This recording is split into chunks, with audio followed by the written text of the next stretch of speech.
Indian media coverage এমন দেওয়ার চেষ্টা করে যে বাংলাদেশে সংখ্যালঘু নির্যাতন নিপীড়ন হচ্ছে। আমি একজন বাংলাদেশী, এটাই আমার সবথেকে বড় পরিচয় এবং আমার ধর্ম আমাকে দেশপ্রেমের শিক্ষা দিয়েছে।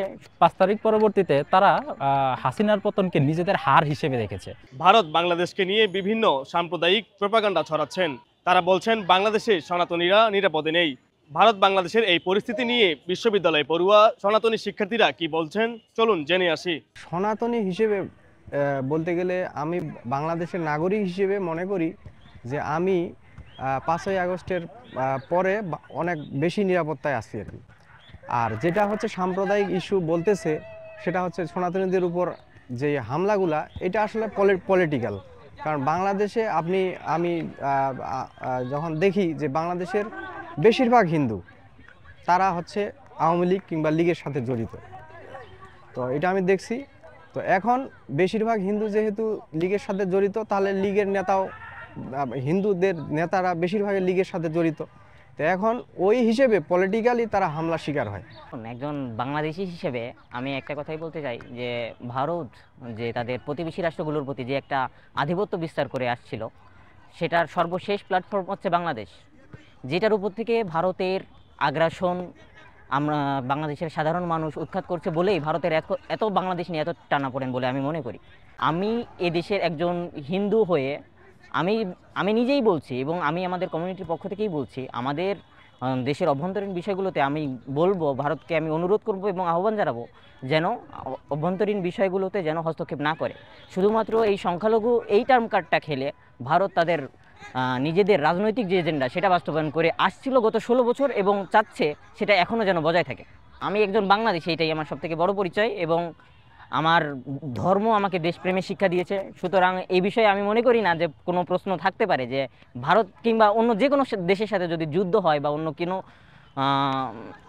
জাতীয়তাবাদ নিয়ে, দেশপ্রেম নিয়ে যখন প্রশ্ন উঠবে, অবশ্যই আমি আমার দেশের পক্ষে সর্বদা থাকব এবং আমি মনে করি বাংলাদেশের মানুষ দেশের পক্ষে এখনও ঐক্যমত্য এবং আমরা আমাদের দেশের জন্য যে কোনো পরিস্থিতি মোকাবেলা করতে সক্ষম। ভারতের ত্রিপুরাতে যে double million offer Walton fridge কিনে পেতে পারেন 20 লক্ষ টাকা, রয়েছে কোটি কোটি টাকার নিশ্চিত উপহার।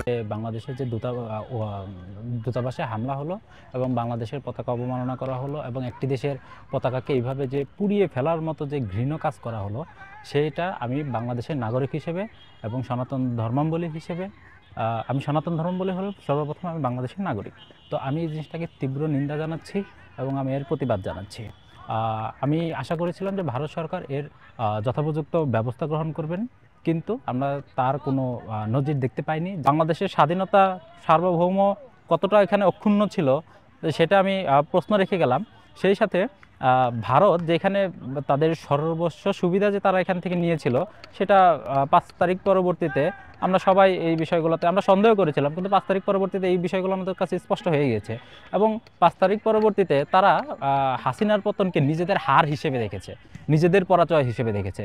আর এই পরাজয় ভারত মেনে নিতে পারছে না এবং সেই জন্য নানাভাবে বাংলাদেশকে চেপে ধরার চেষ্টা করতেছে এবং যে কোনো মূল্যে বাংলাদেশকে অস্থিতিশীল করার জন্য এবং বাংলাদেশের ধর্মীয় সম্প্রীতি নষ্ট করার জন্য ভারত কাজ করে যাচ্ছে।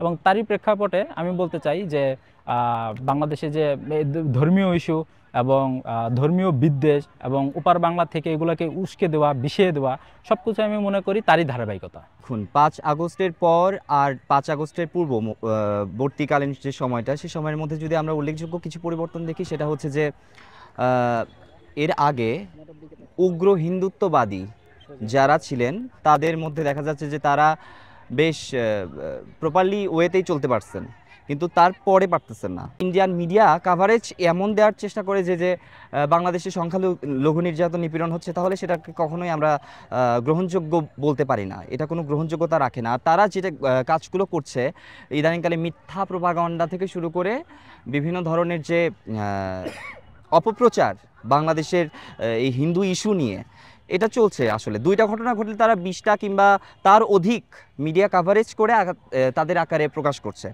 তো আমরা এটা ব্যাপারে কাউন্টার হিসেবে আমরা বিভিন্ন ধরনের ইনফরমেটিভ রেসপন্সও তাদেরকে দিয়েছি এবং বাংলাদেশের মিডিয়াও কাজ করছে যে তাদের যে ভুল ভ্রান্তি কিংবা তাদের যে প্রোপাগান্ডা, সেটার বিরুদ্ধে দাঁড়িয়ে যে স্টেপগুলো নেওয়া উচিত।